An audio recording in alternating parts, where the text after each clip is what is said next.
Hello everyone, this is my day 49 of 365. आज था Wednesday and I had work from office. So yes, आज उठ के मुझे होना था रेडी अपने ऑफिस जाने के लिए. फाइनली यहाँ पर बारिश हो गई है, सो हमें थोड़ा बहुत गर्मी से राहत मिली जो बहुत ज़्यादा बढ़ रही थी.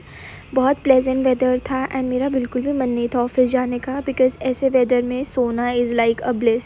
सो I just wanted to sleep and relax and have Maggi inside my room.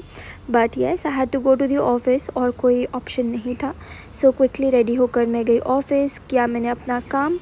And office में मुझे क्रेविंग हो गई मैगी खाने की, बिकॉज़ बाहर बारिश हो रही थी. So had Maggi.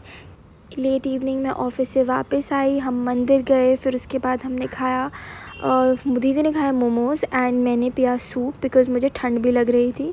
Then we packed some veggies and घर जाकर हमने बनाई दाल चावल, हैड देम. एंड मैंने सोचा क्यों ना मैं थोड़ी बहुत शॉपिंग करूँ, because I think I am planning to go somewhere.